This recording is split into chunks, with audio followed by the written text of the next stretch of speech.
Okay, so this is a video game review for Commandos 2 Men of Courage for the PC. This game was released around 2001 and is a action strategy game set during World War II. While I did play the original Commandos, it was so long ago that I won't directly compare the two, but needless to say this game feels very similar. The objective of this game is to help the Allied war effort mission by mission through the use of an elite squad of hardy units.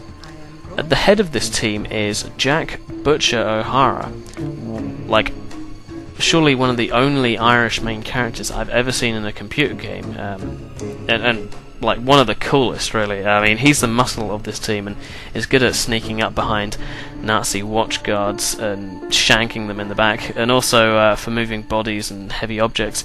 In addition to him, there's a spy on the team who's useful for distracting enemy sentries, a sapper who's good with explosives and grenades, a thief who's incredibly fast and agile, a diver, a driver, a sniper, a female spy, and a dog. So there's a good selection of units on your team. Each of these have special abilities and weapons or tools that only they can use. However, equip them all with, say, some machine guns or some rifles and have them set a trap for enemies, and even in small numbers, a few of them can annihilate a Nazi or Japanese compound. The missions often have numerous objectives, such as, for instance, rescuing Allied captive soldiers, stealing blueprints, destroying the engine on a submarine, etc. So each of the 10 missions will easily take over an hour to complete, and on the harder difficulty levels I pretty much stuck with normal, but the harder ones must take an absolute age to complete, and there's a variety of difficulty levels ready to suit you. There are also plenty of collectible items and secondary objectives which improve your rank or open up bonus missions. Personally, I could never be bothered with those. I wanted to get through the game kind of at some steady rate of progress and didn't want it to linger on too much. But now, before I get to the meat of this review, I'm aware that most of the points that I'm going to raise fall into the mildly negative pile. Now, this wasn't done on purpose because I hate the game and I want everyone who enjoyed the game to, respond negatively about this review. No, it was rather that it was more difficult to put my finger on what was good about the game.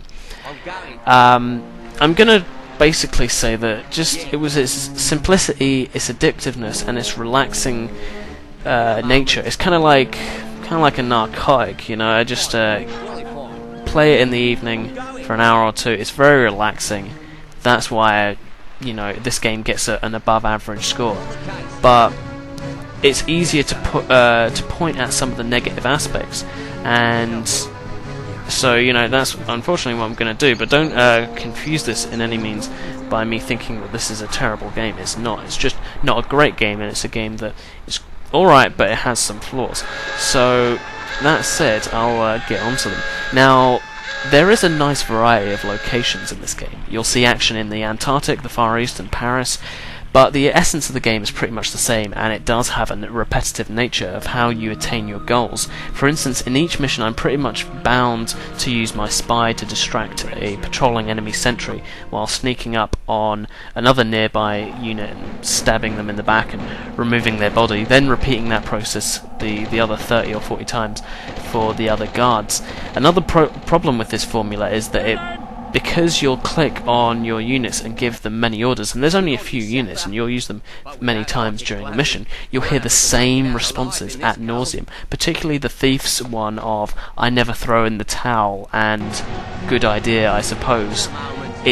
It really grates on you after a while hearing those same responses, and this is true of other strategy games, but particularly of this game where you only have a few units, and if you only have a couple in one particular mission, then you'll hear them more than you would care to. Even the Green Beret, who I think is a cool character, does tend to say "this is mine" rather a lot in his thick Dublin accent. So, I mean, the developers could have put a bunch of other responses just for the player's sanity.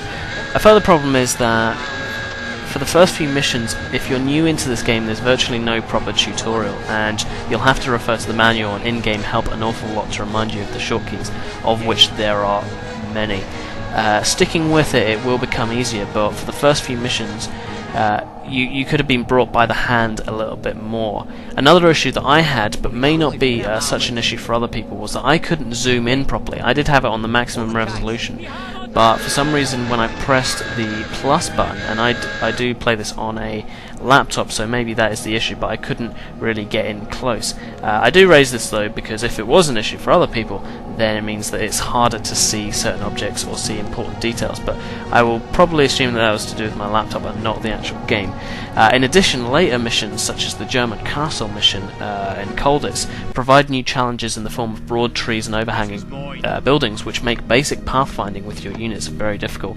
They could have used an option like in Might and Magic and Mayhem that I also reviewed, where you can kind of cut the tops off trees and to see what's down below.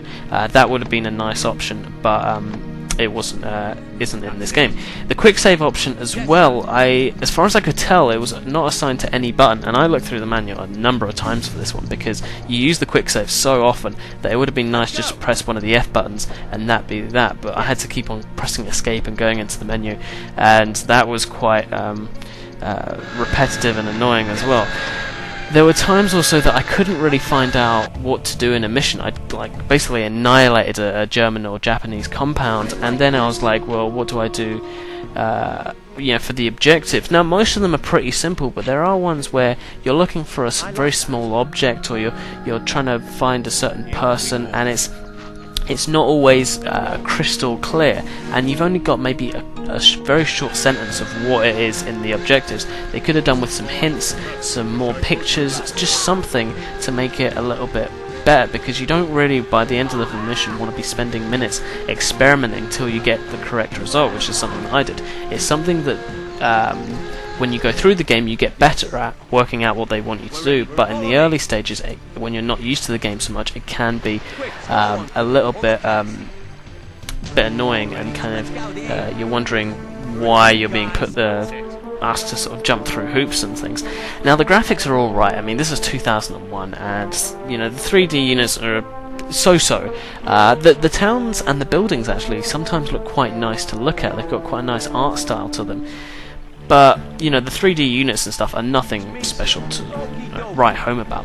And the music is very hit and miss, although at least what I can say in its favour is that each mission has a very different piece of music assigned to it, which is very welcome indeed. So that even when you're playing it for many hours, this game, at least with each mission you get a new tune, which is nice. It doesn't feel like you've been playing this game since like the Stone Age or something, a game like Braveheart, which I also reviewed, had the same tune. It was so tiresome after a while. I mean, it literally could drive you insane.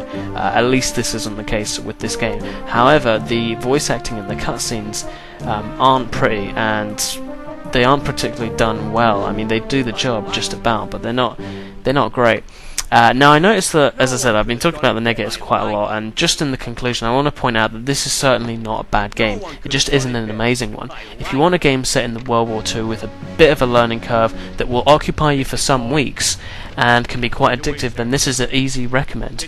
Ultimately, this is no classic. While it's quite different from a lot of conventional strategy games in that, it requires stealth over brute force to achieve victory, and it does buck the trend in that respect. And it's a very relaxing game. It's just not a classic game in that sense. Because of its repetitive nature and a host of niggles previously mentioned, it prevents it from sort of attaining that kind of status.